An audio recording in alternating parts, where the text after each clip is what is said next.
In today's video, we are going to be watching pro players break the meta within Clash of Clans for the Blueprint 100k subscriber war. Let's dive right in. Here we go. Temper is now live for Code Blue coming in on Marawi. He's got 11 regular balloons, 11 rocket balloons, a very interesting army composition, 5 invises, also 3 skellies, a couple of zaps, a couple of totems, a raid spell right here. Is opting in to go for the minion prince over the Grand Warden, so no Grand Warden whatsoever on this attack. So I'm very excited to see what Temper is going to do. We have got all the hero equipments right here coming on in. Now, oh, Temper's coming on in with a skelly donut right there for the CC, the Revenge Tower, and the Expo. Invises are placed perfectly. Down comes the skellies as well as that raid just to speed up the damage from the skeletons. Invises are coming down perfectly. Down goes the CC and the Expo. Revenge Tower also goes down, wonderfully done at the moment, using a couple of rocket loons to snipe.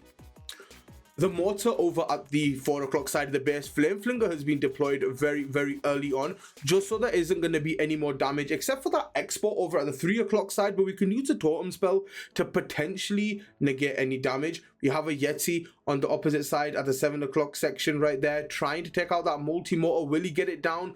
With the poison tower, it is on one shot, so may need a rocket loon or a regular loon. There we go. Rocket loon does come on in, takes down that multi-mortar right there, which is fantastic. Now, we need to be a little bit careful of the mortar by the multi-inferno over at the 6 o'clock, but we use a couple of rocket loons to try to take down that super wizard tower alongside the shots from the flame flinger. Looking very nice at the moment for sure. We do weaken it up. We use a giant alongside an ice golem. Queen with the giant arrow over from the 6 o'clock side. We zap quick over the top side, get that bomb hive down. Multi-inferno stays on 1 HP, so that was maybe a miscalculation, but let's see if it comes to bite him in the booty. But here we go. The Ice Golem freeze gets the king and also that minion prince right there. Headhunter to assist the king and the queen over at the 6 o'clock side, getting through these heroes nice and early, very quickly for sure. Flame Flinger still going at the moment. We have got the royal champion and the minion prince still to deploy. 5 more rocket balloons remaining right there. We find a Tesla over at the 12 o'clock side, drop a rocket loon on there as well. Perfectly fine, as we're trying to get early cleanup down so that we don't end up time failing. Minion prince over from the 9 o'clock side right here. King still holding on to his ability. Royal champion of course yet to be deployed. 1 invis remaining right here. 4 rocket loons, 1 ice golem still remaining. Here we go. The flame flinger does unfortunately pop. The super minions do come on out of it. We don't use a totem for that air defense, which could be a little bit scary. Queen locks on right here to the long shot. King's going to be able to pick it off. King ability was used over at the 8 o'clock side of the base, and minion prince picks off that monolith right there. Very nicely done. Royal champion still yet to be deployed. Now comes on in from the 2 o'clock side of the base, trying to pick off the opposing queen onto the bomb tower right there as well. Town hall goes down with the queen and the king. Very nicely done at the moment. Has got a lot of troops remaining, needs to start deploying them. Only 25 seconds left in this attack. Oh, we've got the snowflake that does pop, freezes all those defenses over at the 3 o'clock side of the base, also freezes that ricochet cannon. Very nicely done at the moment. A royal champion still staying alive, trying to get this job done. Only 10 seconds left on the clock right here. Does he have the time? 2 goblins remaining, has got a barb. Minions are working. Unfortunately though, the expert is picking off all of his cleanup and not enough time left. Temper's coming on in with a time fail after such an amazing opening. Here we go. Ghost is now in for Code Blue again, coming on in with a Yeti over at the 5 o'clock side of the base. Flame Flinger deployed over at the 6 o'clock side. A very interesting army. Has 4 furnaces, has got a lot of super wall breakers right here, a few zaps right there as well. Let's see how he's going to utilize and incorporate this. Has got healers also. King wall broken in towards that 130 section of the base for the expo and that multi-target inferno. Let's see what he's going to be able to do. Most likely going to have that spiky ball on the king. Flame Flinger still working. We zap quick all the way over into the core, trying to get down that revenge tower. Giant arrow picks it off from the 9 o'clock side. Fantastic spiky ball from the king. Amazing giant arrow coming on in from the queen from that 9 o'clock side, picking off that revenge tower. Absolutely amazing right there. There's no core defenses remaining.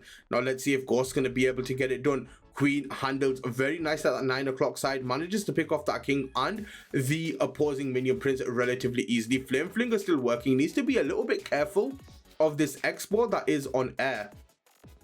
Warden is working alongside this queen also. Furnaces from the top side at the 10:30, 11 o'clock side of the base, trying to work down in unison with the queen and that Grand Warden. Let's see if we're going to be able to get the job done. One more ice golem remaining. Still have that royal champion that we have not used just yet. Warden also still has that ability, which is absolutely amazing. The mites are still working over at the top side, looking very, very strong at the moment. Still has 2 totem spells remaining, as well as a zap and also a poison spell on top of that also.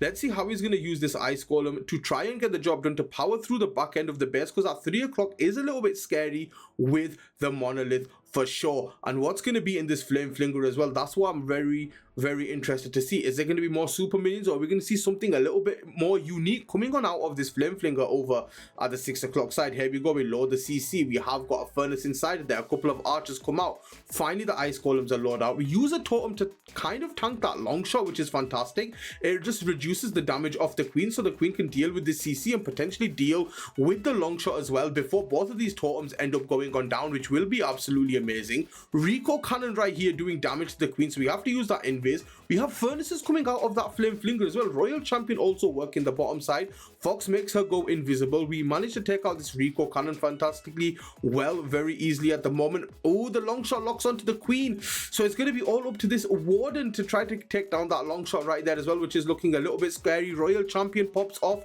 that rocket spear right there, getting a decent amount of shots off on the monolith right here, which is going to make it nice and weak. We are coming on into an ending warden charge at the bottom side of the base right there. Warden staying in the middle. Furnaces are going to assist trying to take down this monolith, because of the royal champion shield and spear did do a lot of damage right there to that monolith. And now the mites might be able to take down the monolith, and they are going to be able to do it. The buggers assist with the, oh my god, there's only 2 seconds left on the clock. This is going to be a time fail by Ghost, because the warden would have cleared everything remaining. Insane attack for sure. Here we go, we have stars incoming right here for the final attack of the war. He's coming on in with barbarians, archers, minions, 8 invisibilities. What is this? He's coming on in with the farming strategy at Town Hall 18. Let's see how he's going to be able to get the job done and potentially pick off this 3-star. This would be absolutely incredible if he manages to do it, that's for sure. Warden starting off at the top side from the 12 o'clock section. Healers placed on this Grand Warden. Is he going to be going for a fireball potentially on that multi-inferno? That could get the CC, the Rico, as well as that multi-arch tower would be a really, really nice fireball, because you get so much value for hardly any invis usage whatsoever. We are using a couple of archers at the bottom side right there as well, just to start clean up nice and early. A double invis right there, fireball on top of that multi-inferno. We managed to get down that whole compartment. Of course, we don't get the fire spitters because they are out of range of the earthquakes, as well as the fireball right here. Warden still working very, very nicely, picks off that Tesla. We're gonna let the Warden walk just a little bit. Flame flinger over at the 3 o'clock side right there as well. Royal champion deployed early from the 9 o'clock side, popping off that rocket spear right there, trying to pick off this monolith. Queen deployed on the air defense right there with the angry jelly on top of her, gets the Rico cannon down, is working on top of that minion prince, manages to take it down. Invis for the royal champion to pick off this monolith. Warden still working nicely over at the top side of the base. Flame flinger still working fantastically well, needs to be a little bit careful of this revenge tower. Invis is the royal champion one more time to pick off this multi-target inferno. 3 more invisibility spells still remaining right there. Plenty of barbs, plenty of archers, loads of minions still left. We still have that minion prince still to be deployed. Royal champion picks off the fire spitter, needs to get this spell tower, does. Warden picks off the other fire spitter, will get that spell tower as well. Royal champion are picking off the Tesla farm, which is looking fantastic at the moment, using the barbs and archers to tank for the royal champion as well as this warden. But they need to be a little bit careful of this long shot doing so much damage, and the revenge tower locks onto the warden. The warden goes down. This is where things can get very, very scary. We still have that minion prince that's deployed from the 6 o'clock side of the base. Dark orb ability used very, very early on right there as well. Has got the meteor staff by the looks of it on top of this minion prince. Have got plenty of barbs, archers and minions remaining. A couple of dragon riders that come out of that flame flinger that pick off the revenge tower right there. Totem spell distracted that revenge tower also. Phoenix is still alive. Longshot did go down. Multi-inferno is going to go down. Oh my god, is Stars going to do it? Is it going to come on in with a crazy bam with the barbs, archers, minions? Some crazy stuff by Stars. The final attack of the war, such a creative hit at Town Hall 18 as well. Manages to get the 3-star. Town Hall's going to be the last building. Swags a totem spell. Oh my goodness, what an incredible attack on Dima's base to finish off this war for the 100k subscriber special. Thank you all so much for watching, and we'll see you all in the next video.